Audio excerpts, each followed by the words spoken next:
What's happening? It's Schultzy. It's late winter. We're gearing up for spring angling. Looking forward to high flows, stain flows, big spring smallmouth eating big flies, visual eats. It's coming soon. Today, I'm going to share with you one of our favorites. We've shown this fly off in the past on social medias, hanging out of fish's mouths, maybe a cool shot of the fly laying on a table, but we're going to show you a little bit different twist to this one today. This is the mop tail brush head changer plain chocolate pattern that we've tweaked and changed slightly to adapt to our waters and maybe get the swim that we're looking for. A couple things with this fly: the mop tail, okay? No secret here, mops have been out for a while, but that little addition to it versus a marabou tail or a feather tail is going to create quite a different swim, a different action to the fly, a jackknifing kind of effect to it, where that mop tail soaks up water and it gives you a really cool kick on the fly. You couple that with an EP crustaceous brush head, maybe some keeling. You got a rattle in here. You're kind of playing that game of suspense, right? You want that fly to suspend and hang in the current and hold, especially early season when the water is not super warm and the fish aren't really willing to track the fly. This is a great option for that. And we're going to throw a little twist in there. We're going to run some flash down the side using Hedron Mirage Fringe. This fly is going to be fished on a 7-weight or an 8-weight rod, coupled with an intermediate line, a short leader, maybe down to like 12 or 16 pound. And just a real dynamic fly that you can do a lot of cool stuff with. But what I really like it for is that early season, those temps that are just turned into what I would consider favorable, 45 to 55 degrees. This fly is going to hang, kick, turn, do all kinds of cool stuff. Relatively easy to cast when you tie it with the proper brush, which we're going to talk about in this video. So hang on, coming up, brush head, mop tail, trigger changer right now. All right, how we're going to start this out is we're going to start it out with a mop tail. So we've got these little multicolor packs available online, or the standard solid color packs that you can pick up. All right, so just a mop tail, quality mop tail. If you're going out to try to source these yourself, they are not all created equal. So quality is important here, unless you want to tie the whole fly and then have the tail come unraveled. So the quality ones are pretty easy to, it's pretty easy to tell the difference. When you cut them off the glove or whatever you're cutting them off of, if it just frays and falls apart, you're in trouble. Throw it out. But these ones are high quality. We source the best ones. And you're going to want to use that whole thing, tie it way off the back here and get in there, and you got to lock that core in of that mop tail. So that's pretty good. Give it the old pull test. That's not going anywhere. Lock that right in there like so. Okay. That was a 12 to 15 millimeter shank that I just used there. All right. This stuff here, the articulated big game set brush, it's pretty neat. Comes with 6 different size brushes. It is fairly stiff. This is going to be a great support brush for a variety of different flies. And if you work your way up from the smallest to the largest as we work through this fly, there's going to be very minimal trim. And if you're used to tying these flies, you know that trimming takes up a large amount of the time as you're building these things. So it's nice to have this full set where you've got 6 different sizes. On this particular fly, I'm going to use the 5 different brushes from this set.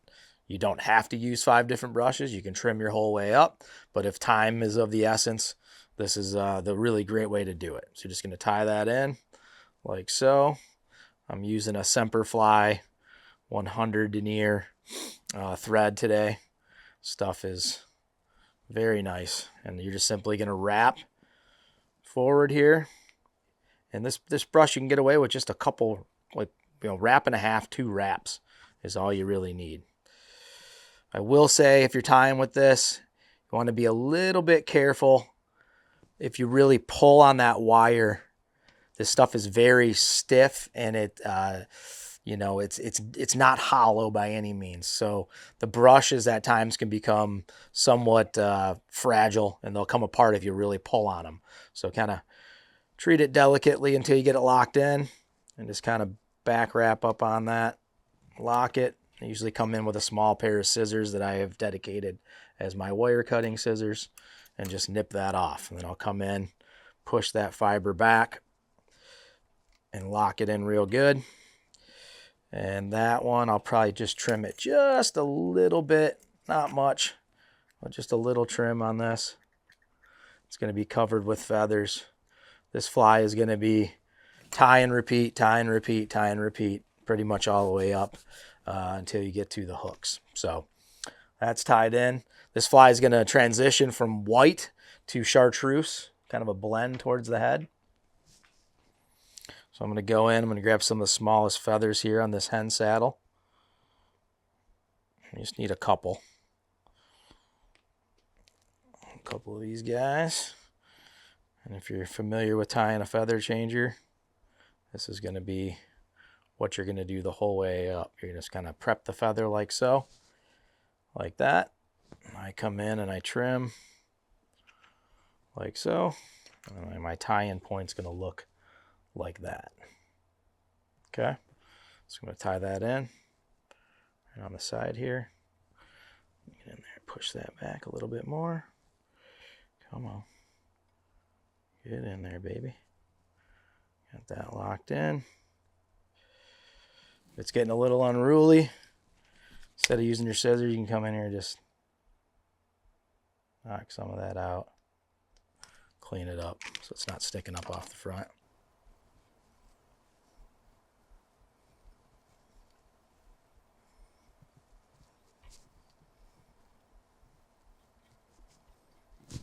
That, in my opinion, is the hardest part of the fly.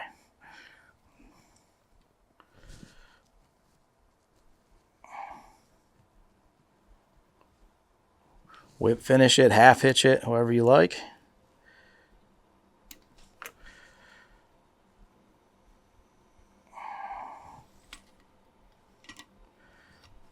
I'm a glue guy. Trim that off there. Little brushable super glue.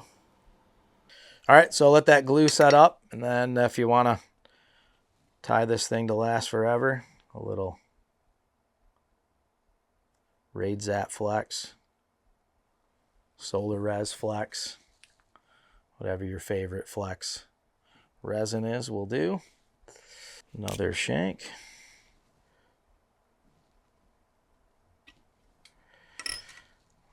All right, and like I said, we're going to repeat here. I usually start the fringe on the third shank, so I'll do that after this. So here we go. Start that baby back up. Nice little thread base. I'm going to use the exact same size brush here, which is the smallest one. Get in there, get yourself some wire. Tie her in.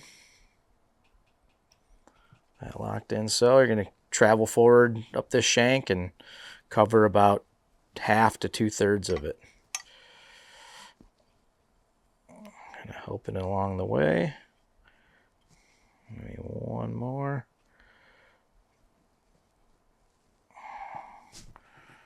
That locked in.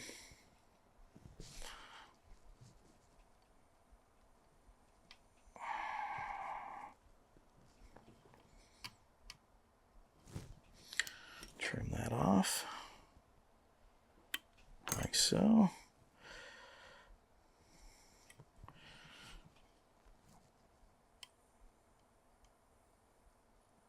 Lock that in. I really like this Semperfli thread for working with this particular brush and whatnot.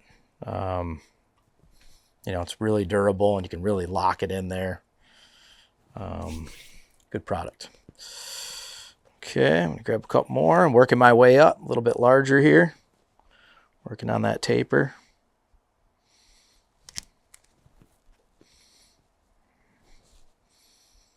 A couple more. Same deal. Just gonna prep it up like I did with the first one. I go in here, I'm gonna trim it. Tie that in, right on the side there. Try not to break my thread. Same deal. And wrap.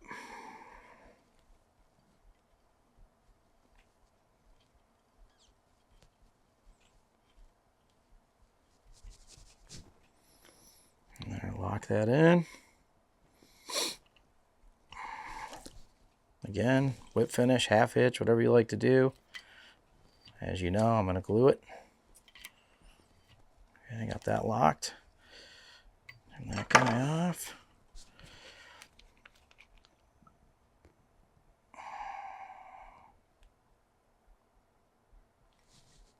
Hit it with the light. Then you're on to shank 3. On this one, I'm going to go the same deal, but I'm going to finish with some fringe, which I'll show you here. If you ever had a chance to come to the shop, or I'm sure you've been to tackle shops in the past, you go over there into the conventional tackle side and look at some of the jerk baits. A lot of flash to them, and I find that works extremely well in dirty water and early in the season when they're not the smartest. So I'll show you that here in one sec. I'm going to keep this out. So we got it. Same deal. Repeat once again with a little change to this third shank.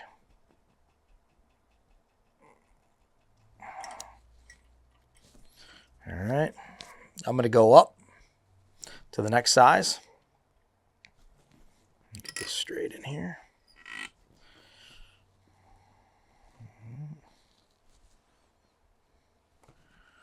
Same deal, lock that in real good so it doesn't come unraveled on you. And you're going to work your way up. Again, roughly 2/3 of the way up. Again, you're working your way up in the size of brush so you don't have to trim as much. Try to fold that brush in half as you work forward. I mentioned it in the intro, but there's literally no water absorption with this particular brush. It's very caster friendly. Lock that in.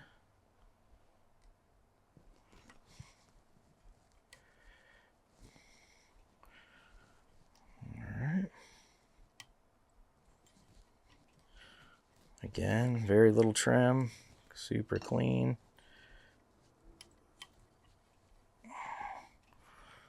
So I'm gonna give this one a little hit. The glue there. Okay.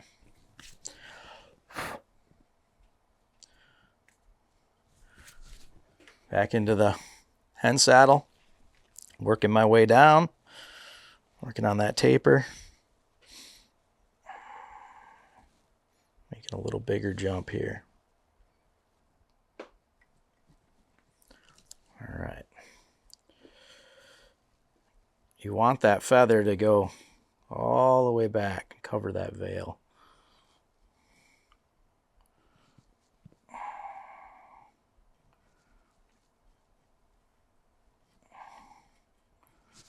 There you go. Looking good. One more little added bonus here. I'm going to take this stuff here. It's called Flashabou Mirage Fringe. This particular product comes in opal. It's the only color that it comes in. But you kind of get the same effect with a couple of the new Flashabou dichromatics. So this one happens to be a red and gold. You can kind of see that changing depending on how it's positioned. And the same thing with this one. This one's olive and orange. So it really looks awesome in the water when this thing is kicking and moving. And you can imagine what that looks like in the stained water or tannic water of the Midwest. So those are the three that I use. I kind of just rotate through them depending on what I'm trying to do. This fly I tie a lot in white. I tie a lot in chartreuse. I tie a lot in yellow. Every once in a while I'll throw a black in there. But those three colors usually suit me pretty well. So I'm going to take this one. Obviously, you see this has been used. I'm just going to grab one piece of it. You can cut one piece in half if you want to save some of your materials, and just kind of work your way down. This is kind of like rubber legs, right? You can always trim it when it's done. So it doesn't have to be perfect, but I'm just going to tie it right in on the side like so. And I'm just going to fold that back. And you'll see it on the front side here in a second. You're going to take that product right down the side, lock it in, try to get it as straight as possible, and then fold that back. And I'm going to repeat that up towards the front of the fly. And again, you can trim it later as you're working your way up and through, but that gives a really cool look to the fly in the stained water that I found to be highly effective. I've been fishing this pattern like this for this year will be the 4th season that I've been using this, and clients have taken some really nice fish in less than ideal conditions with it. So there's that. Like all of my changers that I tie, I use Senyo's trout shanks to connect. This is the Airex Universal Curved AXO774. This is a really good hook to use as you're working your way up on a changer. You know, substitutes for this particular hook would be a SA274 Airex, possibly Blaine's new Game Changer hook. I would personally shy away from the Gamrus 172. It's just, when it gets to this size, they tend to bend out. This particular hook, the Universal Curved AXO774, this thing is stout. And even if you hook a tree or a rock or a piece of wood or something, usually you can recover it and not have an issue with this particular hook like you do with some of the other ones on the market. So highly recommended.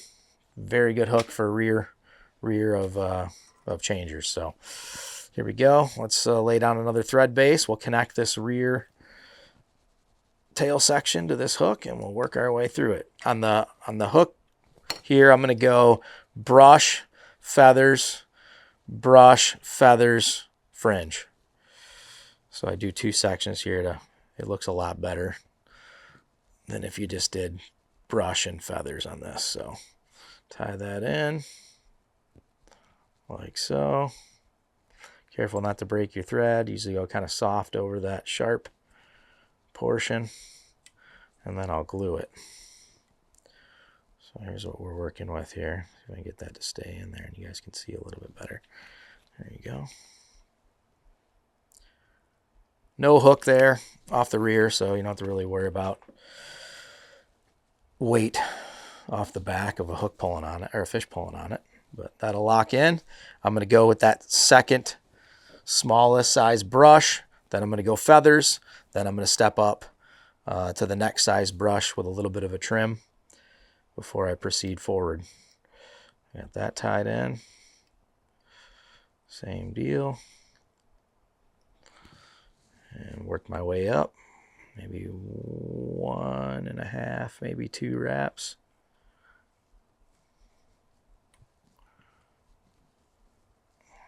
That's plenty. Lock that in.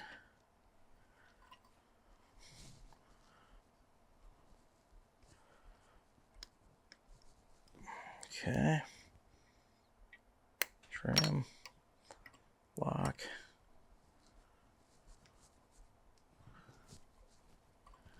Again, no trim necessary here. I'm going to put a little dab of that in there. I'm going to go back to my hen saddle, continue to work my way down.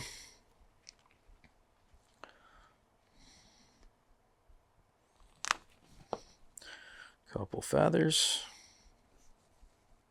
Same deal. Prep it up, trim it, lock it in, and progress forward.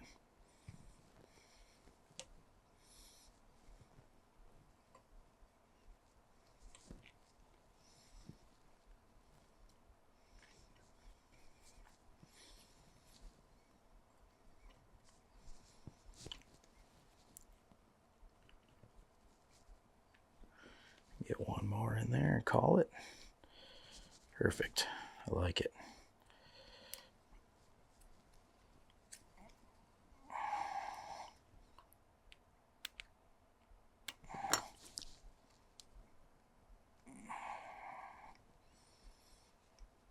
You tend to wrap up on this a little bit, really secure it in. As you can see, you get a nice taper moving forward. All right, and then we'll go back to the brush. Again, I'm going to step up to the next size here.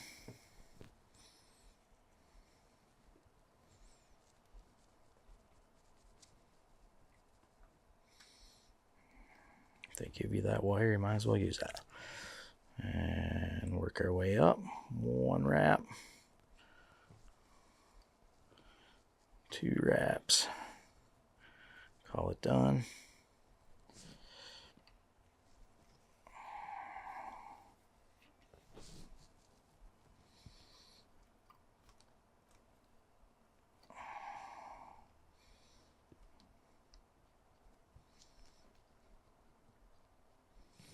Cool. This one you might want to clean up just a little bit.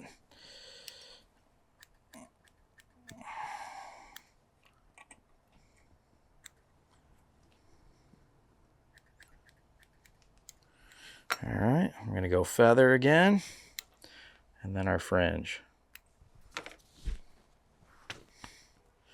You're getting down to the bottom of this boy here. Couple feathers.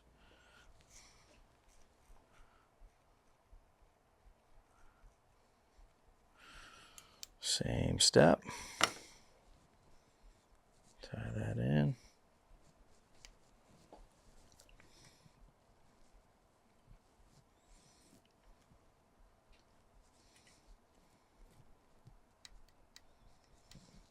Okay.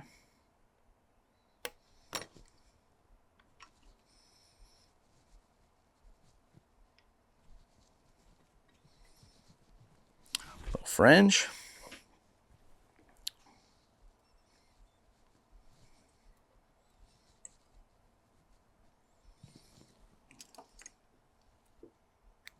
Boom.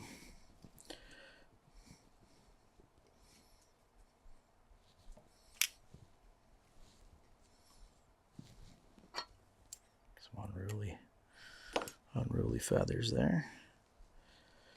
That in. Pull her back.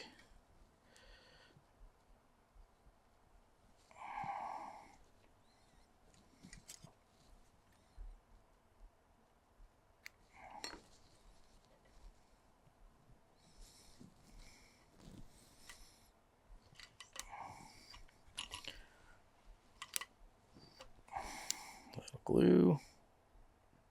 Little resin.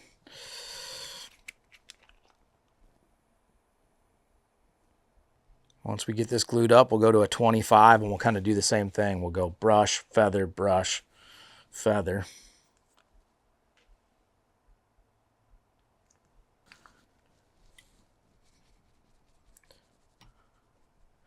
I'm going to stick with that same size brush for this first section here.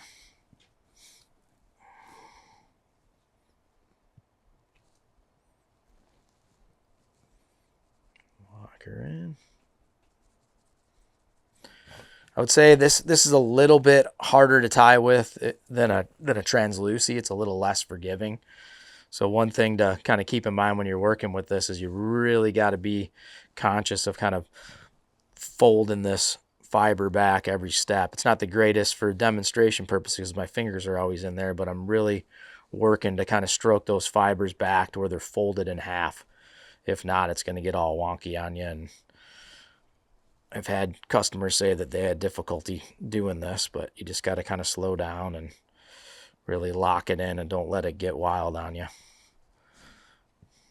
And once you get it tied in, you can kind of be rough on it. It's not going to fall apart once you got it locked in on there. But just like you're doing with bucktail or whatnot, you can just kind of tie back up on it and kind of ramp it up so it sits pretty for you. Okay. Cool. If you want the ultra durability, just little dab every step of the way as you go. Unless this gets bit off by a pike in deep water, you can bet I'll be climbing a tree for it. I ain't gonna lose these guys. Leave no soldier behind. Okay, I'm gonna start kind of feather blending as I work forward here. So I'm gonna grab a chartreuse feather out of here, mix it with a couple white feathers, working my way up.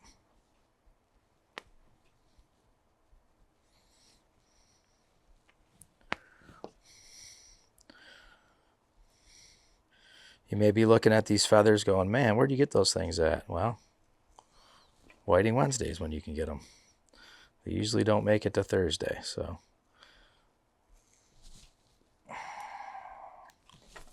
Lock this in. On this one, I'll do the double fringe. There we go.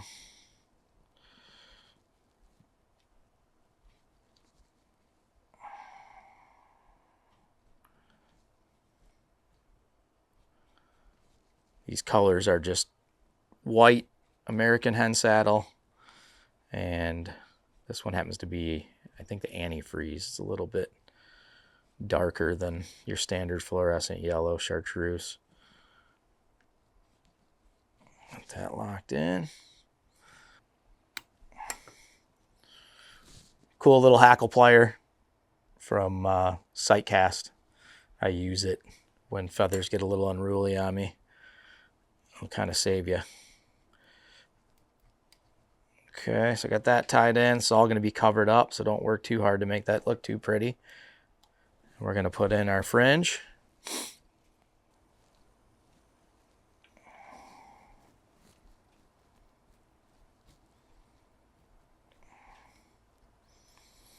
All right, again, we can trim that at the very end, make it look all clean and nice. I'm going to transition to the next size brush, which is climbing up the fourth one from the smallest going to the largest. Boom. And as we mentioned before, just very little trim required with this brush. It's a great support brush if you really want a nice profile to your flies. Sometimes we don't desire that, traditional bait fish shad style build to them, but this one definitely want a little profile for the time of year I'm using it and what I'm trying to do with it in that maybe less than ideal conditions.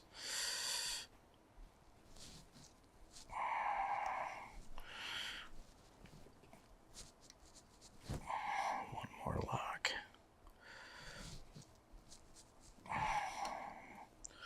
Make sure this doesn't go haywire here. Come on, get up in there.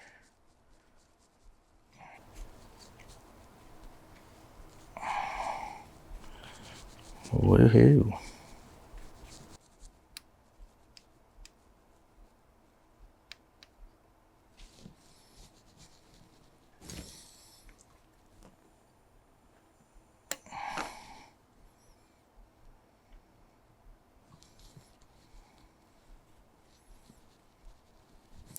Cool.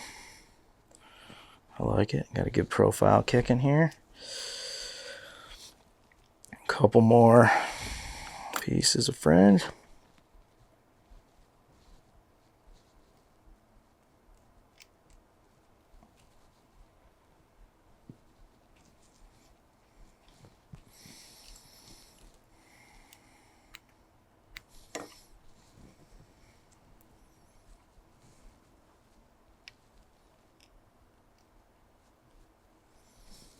.25's a little springy.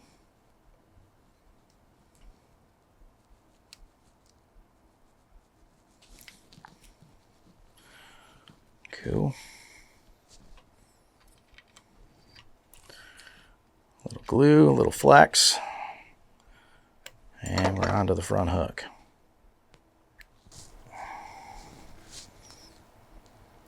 So I'm going to attach a couple options here for the keel. This happens to be one that I pre-made. It's just a .030 flex resin on it, a little bit of thread. You know, if you're familiar with your body or water or the conditions that you're going to be fishing and you want to kind of commit to this, an excellent choice for this step is the tungsten scud shrimp bodies from Hairline. And to make those things lock in here, you want to put down a little bit of thread. I'm going to build this up here, and this will give your tungsten scud and shrimp body something to grab onto and your adhesive of choice. This is a size medium, comes in small, medium, and large. I use all of them for different applications and different conditions. Just kind of lock that in like so. Same deal, whatever you want to do to lock that in. Get that guy off. Usually give it a wipe with some super glue. And then I will seal that up with that flex resin.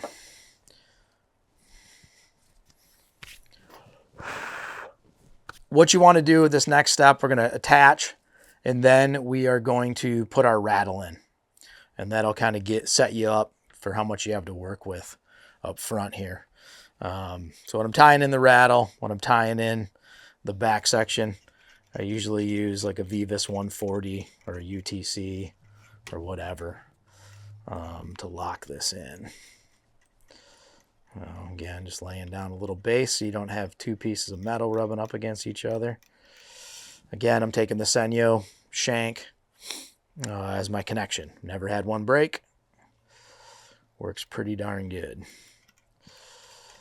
And it will really cut down on your fouling of this particular fly. It's Game Changer platform. Okay, so you got that locked in like so. Take this, and I'm just going to lock it in. Okay. So on this front hook, there's going to be a few things going on. We're going to use more brush. We're going to use more feather. And we're going to use more brush and more feather. So you got to kind of space it out. So a couple options here. Get this so I don't glue these to it. But these are the chocolate factory rattles, right? So you could put it in like so, running that way. I've tied them in this way. Use that little lip up there to lock your head in. When you go to use the crustaceous brush, you can cut that slope off the back like so. That works as well. Or you could use a plastic rattle. Seems like the glass rattles are really hard to get a hold of these days. And again, if you're tying a fly that takes you this much time and you bust the rattle, a glass rattle, it's just going to collapse and look like crap, and you're going to lose your weight. So these plastic rattles, either from Chocolate Factory, this being a size medium rattle box, or the Zapu plastic rattles that we sell at the shop that come from the conventional side, are a wise choice here. Okay. Again, I'm going to use the UTC to lock this in. I kind of slide up and pick kind of where I want this to be. Again, you can use this style and you can cut that right off there. There's nothing inside there. You will not affect the chamber if you cut that off. Obviously, you can't get too close and cut into it, but if you cut above that line there, you are able to get that locked in. So I'll tie with the slope just to show you it can be done. And I tie them in usually this way. And I tie this in first. That'll save you a little bit of a headache if you do this right. Okay. As you can probably see with the camera, this stuff is flexible. You can really lock your thread in there, and you can see it kind of pinching and coming together on the bottom. Lock that in real good. I'm going to once again Take my brushable, I'll lock this in.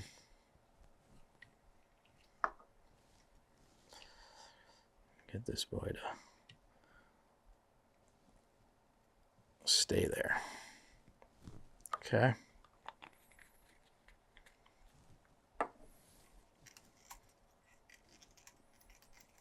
All right, again, brush, feather, and then your head here. So let me get into these brushes, find my size.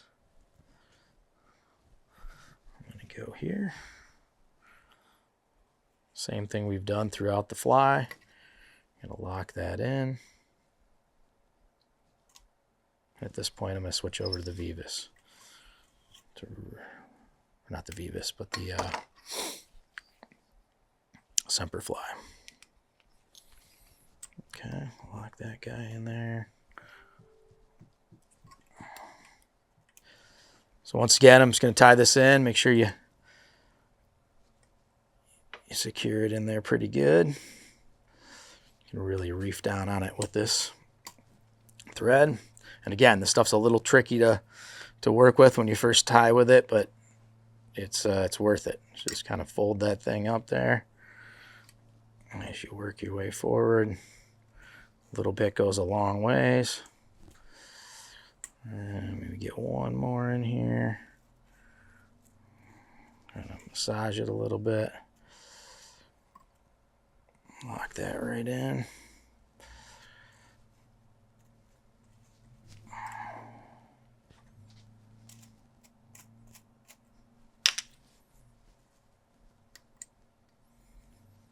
It's not going anywhere.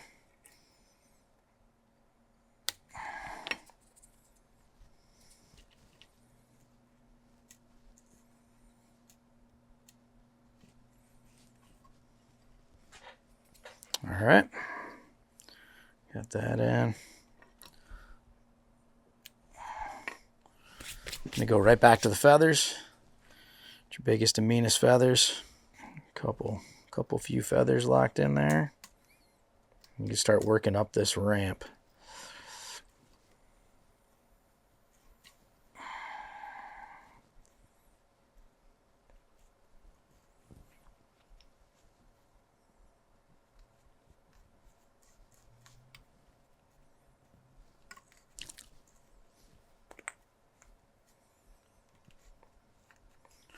You start getting into that fluff, usually that's a sign to back off.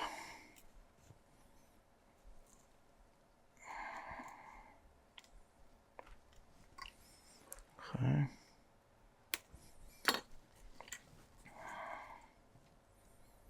Locked in there. And if you want to push it a little bit, add a couple more, you can do that. I'm going to transfer over to some rooster I have here. Don't be afraid, you know, you get up into this front part here. Don't be afraid to reach for some schlappen, all right? Or the bottom of these roosters. We talked about that earlier, but these feathers down here, not so much for tails, but they work really good in this situation. So I'm going to switch over here. Try to find something that'll work.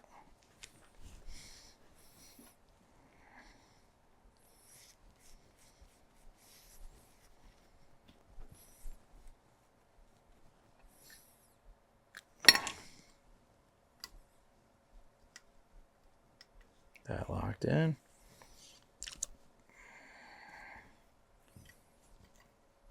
There's little ridges in this rattle. And it tends to allow you to kind of step up and walk up that ramp there. I think that's what Blaine's calling it, a ramp. All right. Obviously, this tall rattle, you know, gives you a nice place to build up some taper and some shoulders on your fly. Okay, get that locked in.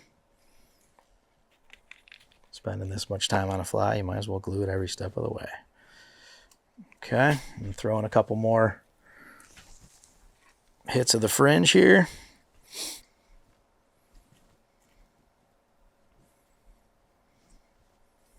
Okay. All right, I got that rocking and rolling. I'm going to switch back to the brush.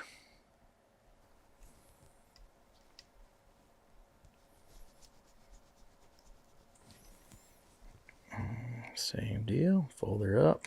You're going to come up, cover some ground here.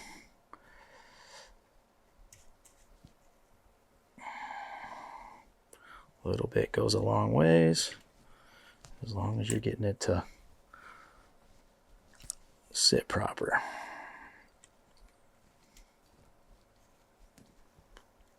We talked about it earlier, but this brush is really great for shedding water. It's not a hard fly to cast, even though it's pretty big, pretty bulky.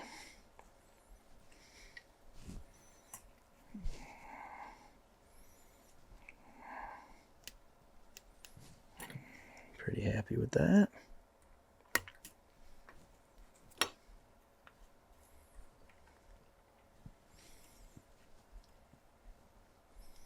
And once again, minimal trimmage.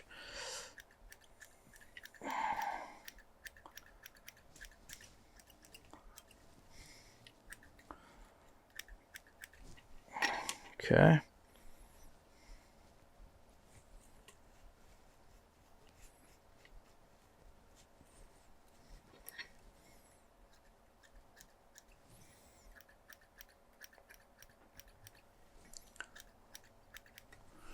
All right, little hit of super glue here.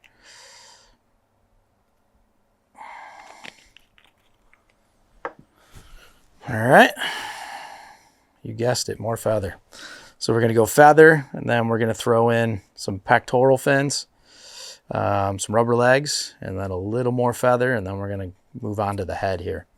Okay, so same deal. Find your biggest and baddest you've got left. Dip into these. A couple whites. Maybe a little chartreuse action.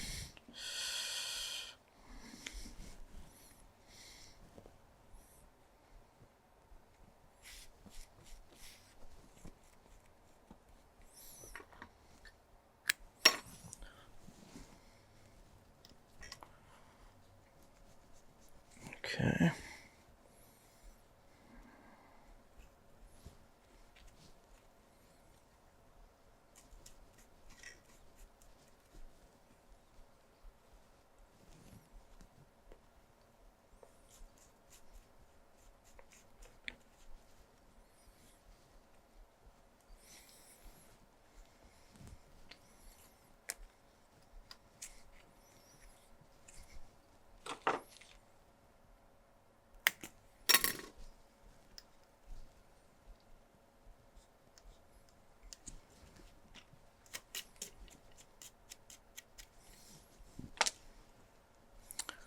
All right. There's going to be more feather that's going to cover this, but when you're at this point, let's throw in our pec fins here. So I'm going to grab a couple solid chartreuse. My tip here is go bigger than you think you need. And usually stack them up with a grizzly. And you get a little bleed through once it gets wet. It'll look cool. Take these, put them right down the side.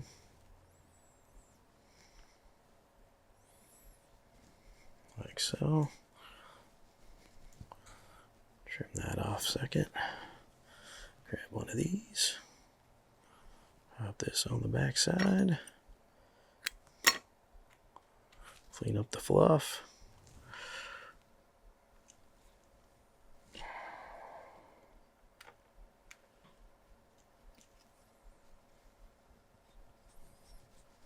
Boom.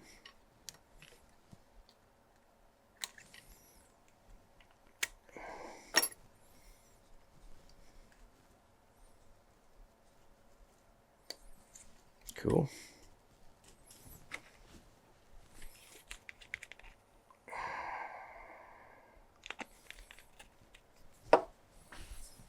All right.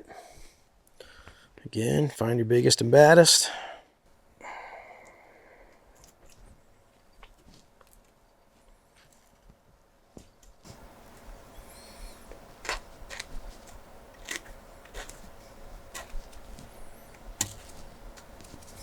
Ditch the fluff.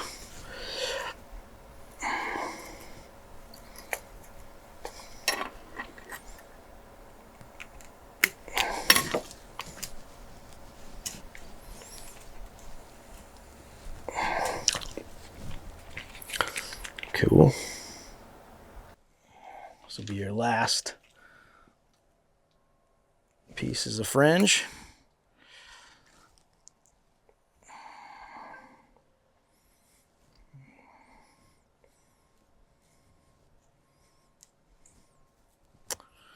I do pretty good in dirty water on white and chartreuse flies. Yellow, all chartreuse. Okay with black, but usually I want something I can still pick up from time to time. So I like the bright stuff. So you got that in there. If you want to get fancy, let's grab a piece of red, steelhead pink, steelhead orange, whatever. I'll throw a little hit in here. We got room.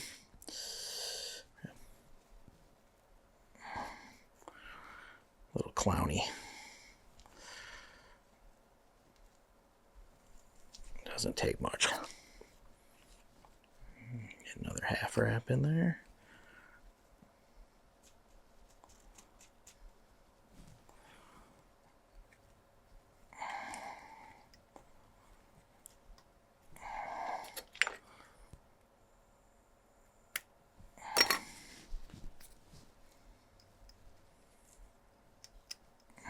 All right. Cool little bleed. Dab, little dab. Couple rubber legs.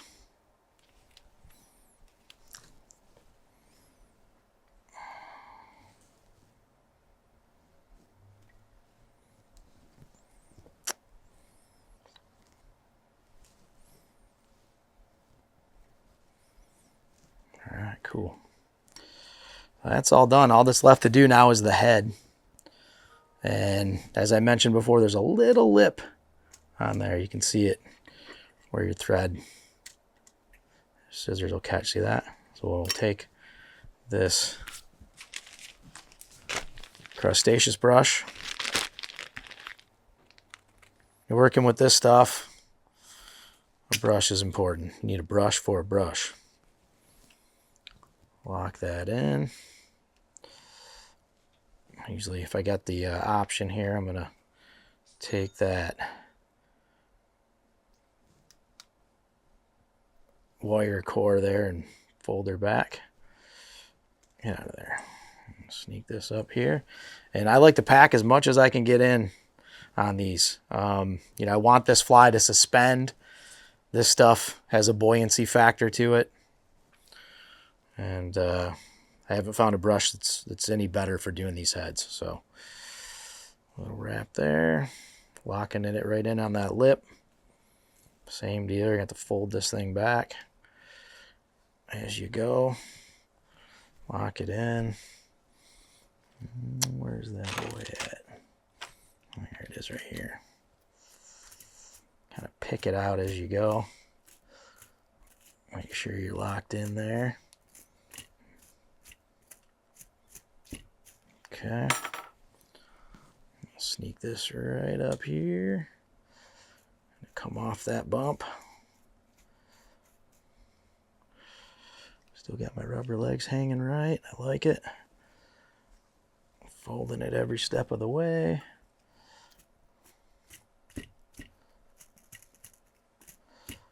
Like I said, pack it in there as much as you can get in there.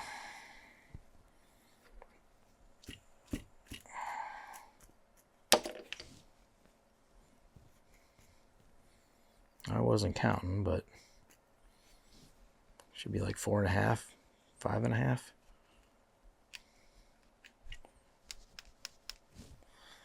Trap it a couple times.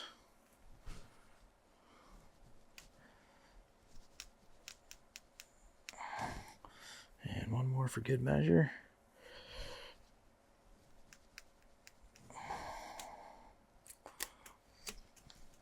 Lock that in. Usually cut this before I get rid of my thread,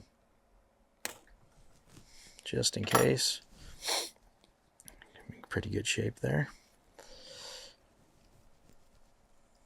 A couple more insurance wraps. Finish, glue, trim head.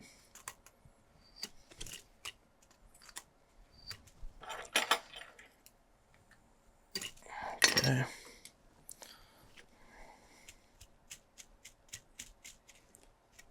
Before I trim this brush, I always go kind of forward and backwards here to kind of just make sure it's all cleaned out. Everything's good.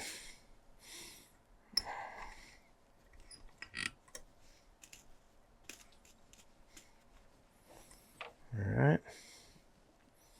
Before I get after it, put a little bit of super glue on there. And then we will hit it with the Flex resin. Trimming this brush, you're going to want some serrated scissors. Razor scissors are nice, but this type of trimming requires, in my opinion, a serrated scissor. And just kind of come in and shape that head. Brush trims super easy, very forgiving. This is a scissor that you're going to want to keep in your boat box or your pack, whatever you're carrying your equipment in when you're fishing. You can always do on-water adjustments. And that goes for the commercially bought versions of these flies as well. They're not always going to come out perfect.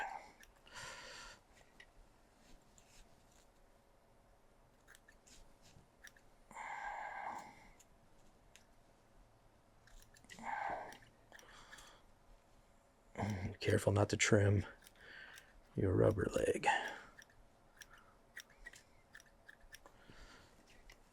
Well, I'm pretty happy with the way that looks for now. Again, do not hesitate to trim when you're on the water. These things are kind of like when you get a crankbait or a jerkbait, they're not always going to run true right out of the box. So you have to do some tweaking to them. So